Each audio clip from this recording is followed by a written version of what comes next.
Hi, it's Goddess Girl 2 here.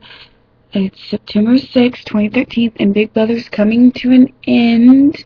And I just wanted to let you guys know what's gonna happen, and I wanted to talk to you a little bit about Andy and everybody.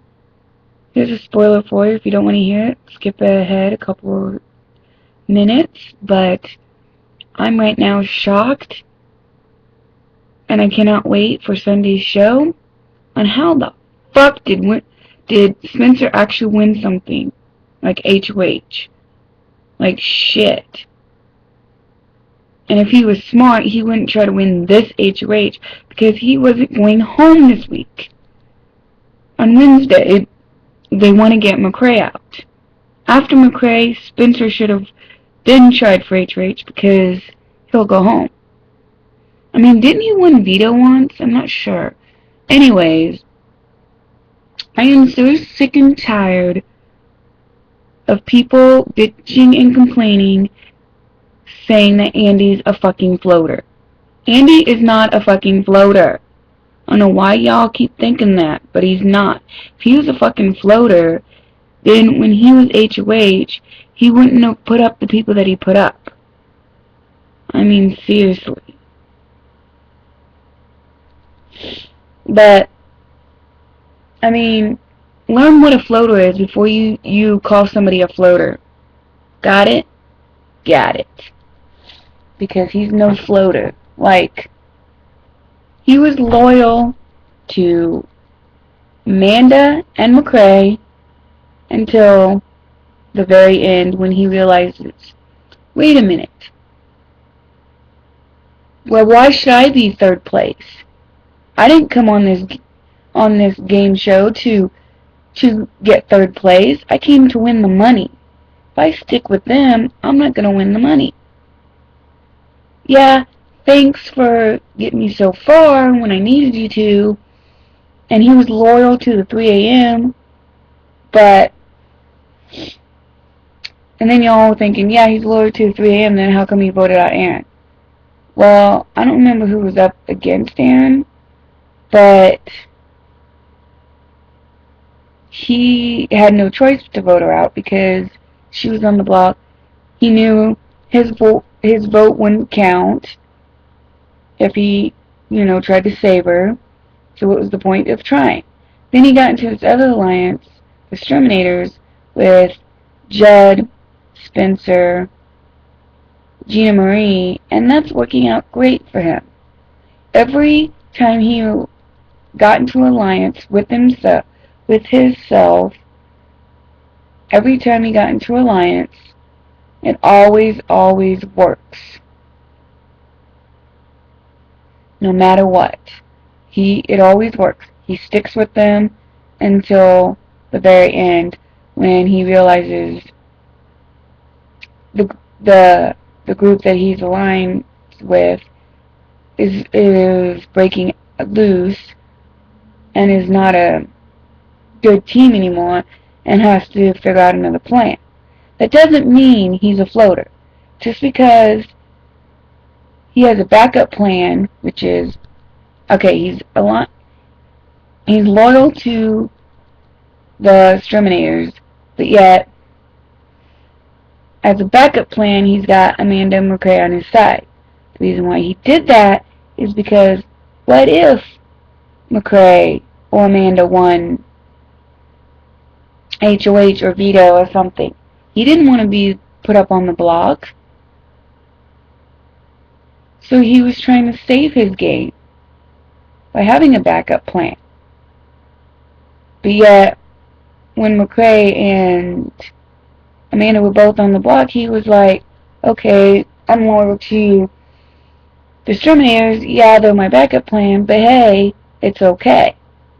When McCrae last night won HOH, did he even consider putting Andy up? No. Why? Because he knew Andy was working. He thought Andy was still working with him. See how his backup plan worked?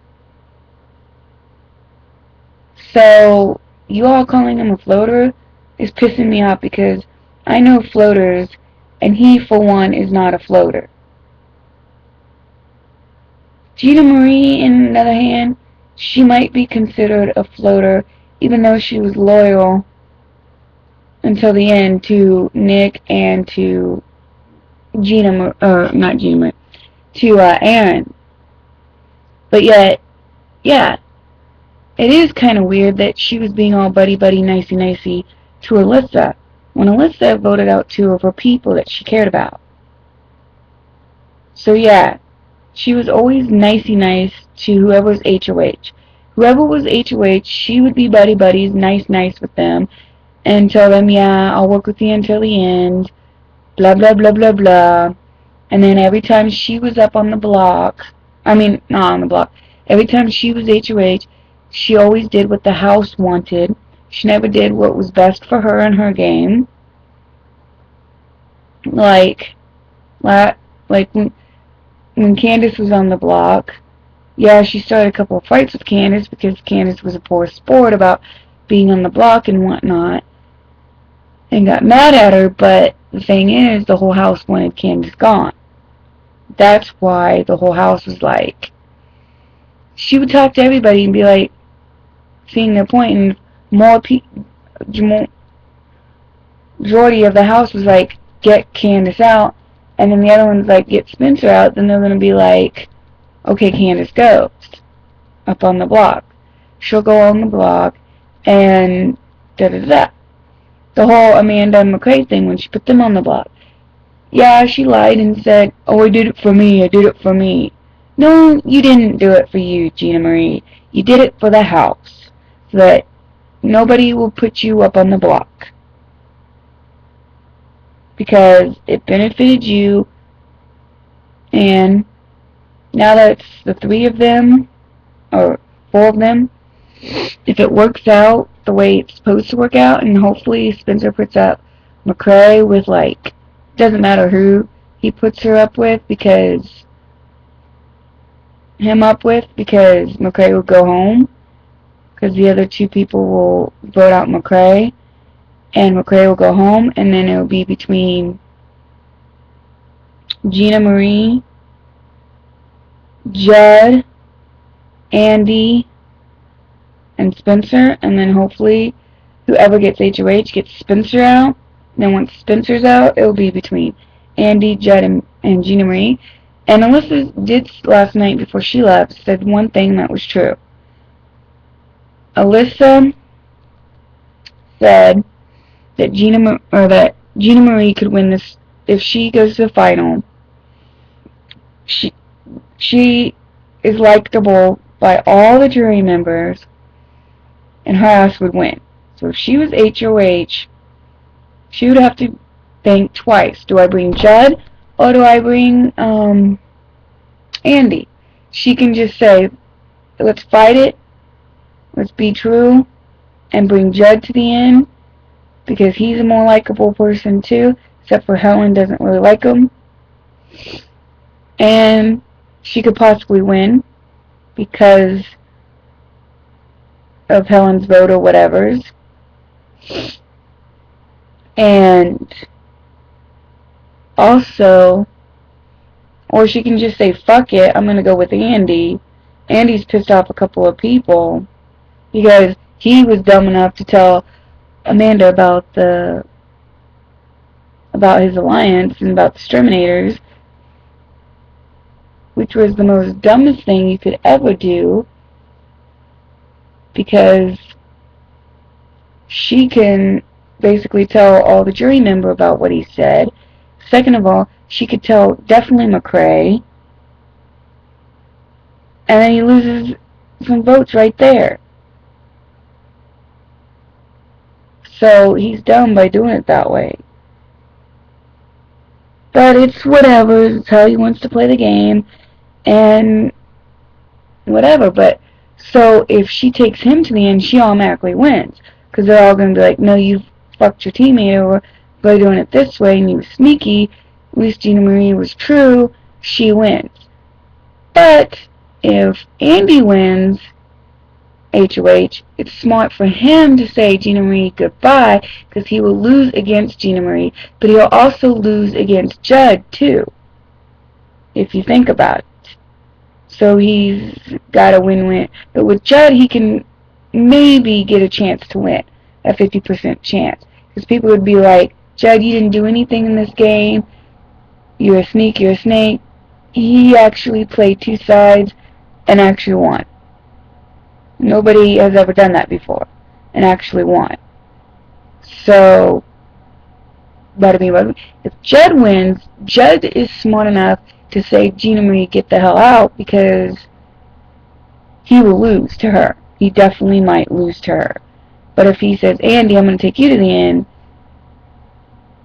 you know, he could possibly. And you know, the last HOH is holding on to something. And it's a three-parter, and the first part is holding on to something. You know Andy can't hold on to anything. But he could possibly maybe win part 2, and if he doesn't, that's okay, because in part 3 is a questionnaire. He could win the questionnaire. He might be smarter in the questionnaire than Judd. He might be smarter in the questionnaire than Gina Marie.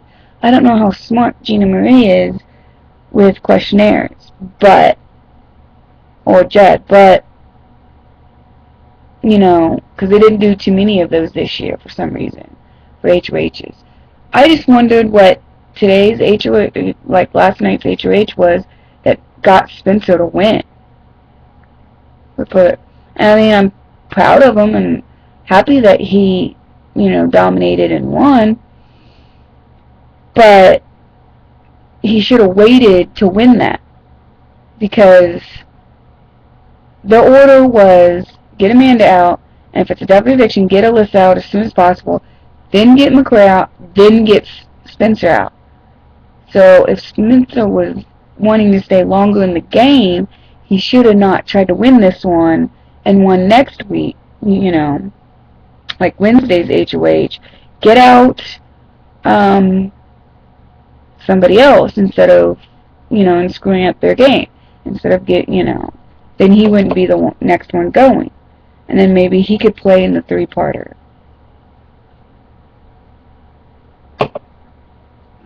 I mean, it'd be funny if he won the whole game and yet he didn't win jack shit all year. But, anyways, love you peoples. I just don't like that on the finale night. Also, Survivor's on, and I just don't like that people are that at 7 o'clock they're going to have Survivor, and then at 8 o'clock they're going to have Big Brother. I think that's stupid.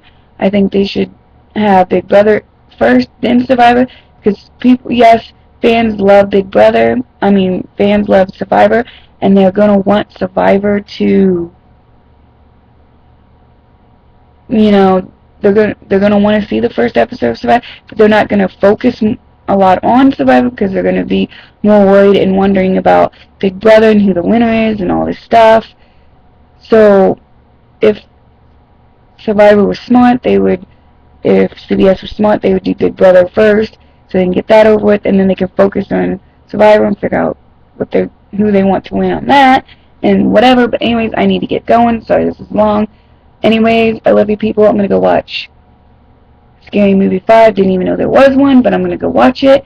And if you want to know my review on that, go to my main channel, and I will see you people later.